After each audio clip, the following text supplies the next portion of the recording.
usar el espacio de manifestaciones porque me parece que la Argentina está en un momento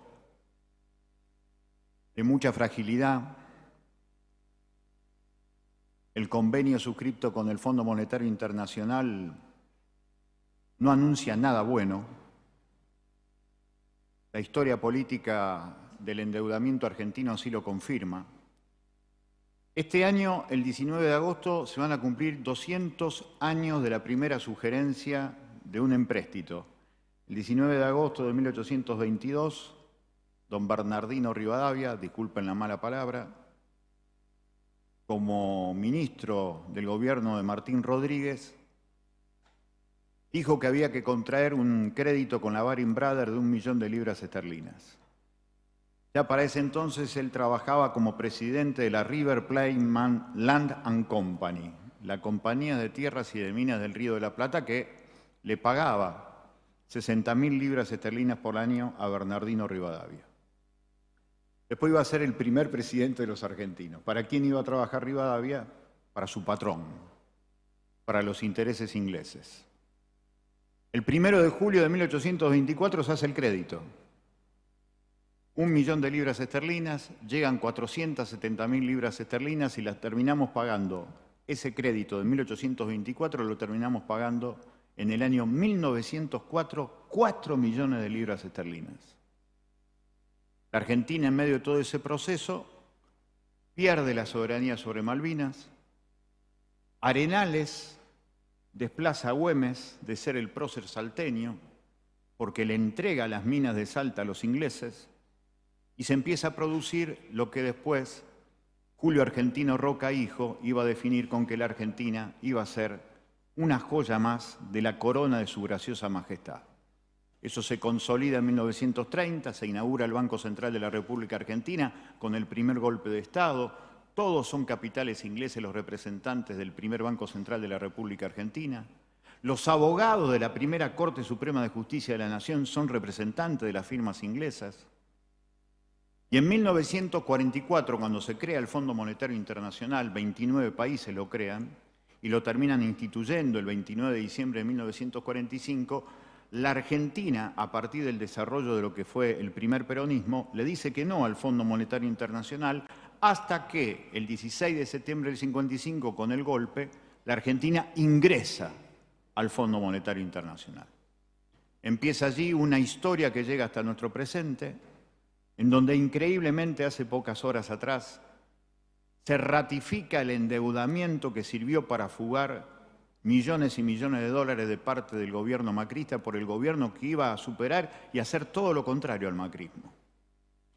Esto va a generar muchas más sombras que luces.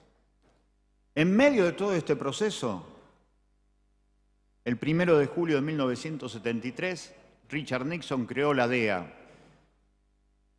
la Secretaría de Lucha contra el Narcotráfico del Estado norteamericano. La DEA, el Fondo Monetario Internacional y la CIA comenzaron a auspiciar a partir de ese momento una serie de leyes, entre ellas esta que estamos discutiendo hoy, la ley de droga que hoy tiene la Argentina, que es impulsada primero por López Rega. Se vota una primera ley en 1974, después de la muerte de Perón, en donde se perseguía a los consumidores.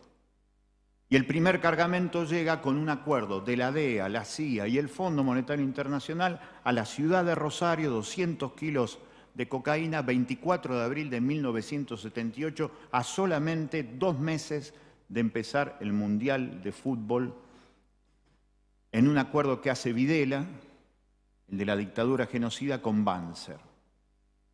Masera lo va a recibir a Rosario y empieza el narcotráfico tal como se presenta. Negocio ilegal desde el Estado, por eso decimos negocio paraestatal.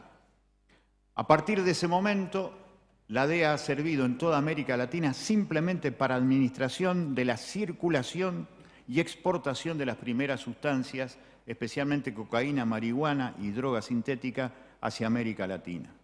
En el 2007, lamentablemente, la Argentina reemplaza a México en la importación de efedrina de la India, que sirve como base a la metanfetamina, que tiene su principal consumidor en el pueblo norteamericano, y la Argentina en aquel momento comienza a convertirse en lo que es hoy, país narco. En el año 2011 empezamos a figurar como los terceros exportadores de cocaína de América a Europa, de acuerdo a los informes de Naciones Unidas, cada 27 de junio, que es el Día Internacional de la Lucha contra el Narcotráfico. A partir del año 2016 somos los segundos exportadores de metanfetamina de América al mundo, detrás de Brasil. País absolutamente narco, pero con muchas hipocresías. En la provincia de Buenos Aires se expresa esa hipocresía. 24 muchachos fueron asesinados por la disputa de territorio que generó los nichos corruptos del principal cartel de narcotráfico que tiene la Argentina, la bonaerense, la policía de la provincia de Buenos Aires. La bonaerense, desde la villa Loyola, transportó la droga envenenada para que se venda en Puerta 8. Este es un problema muy serio que desde el 83 hasta acá no hemos resuelto.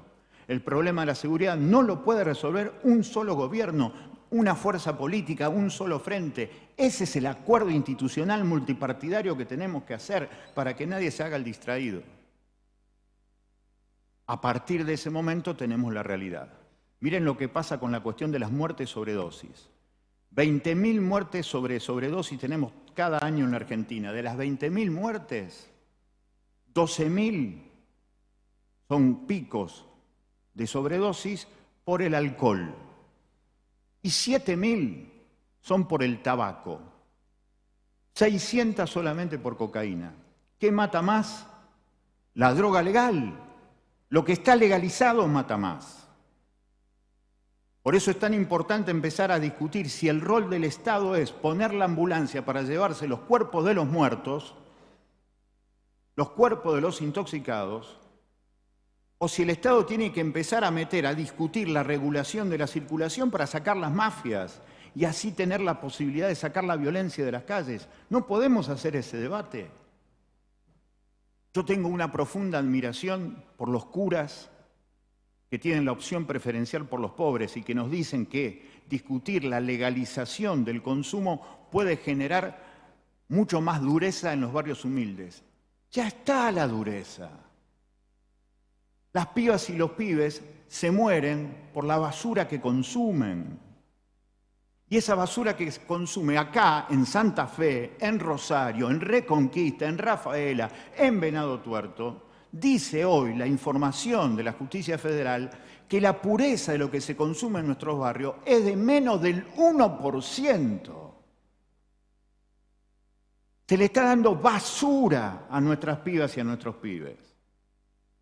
Entonces es imprescindible un acuerdo político, pero hay que tener conciencia que lo que enfrentamos es el desarrollo de uno de los principales negocios paraestatales y multinacionales.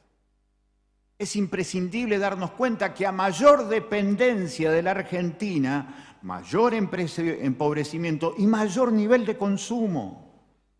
El narcotráfico le resuelve al capitalismo dos problemas sustanciales: gran negocio económico, flujo de dinero fresco, y que las pibas y los pibes terminen siendo consumidores consumidos y se olviden de ser protagonistas, por ejemplo, de un proceso revolucionario como fue en los años 70. Doble negocio político. Negocio económico y negocio político, porque separo a quienes tienen la necesidad biológica y cultural de producir las transformaciones y las revoluciones, los pongo simplemente como consumidores consumidos.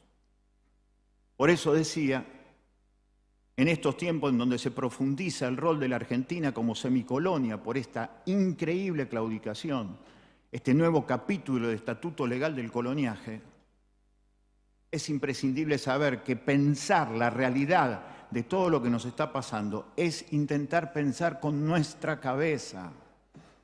El futuro de la Argentina no puede ser pensada por las multinacionales, no puede ser pensada por el Fondo Monetario Internacional, no puede ser pensada por la DEA. Tiene que ser pensado por nosotros. Gracias, señor presidente, por la paciencia. Gracias, diputado. Y ninguno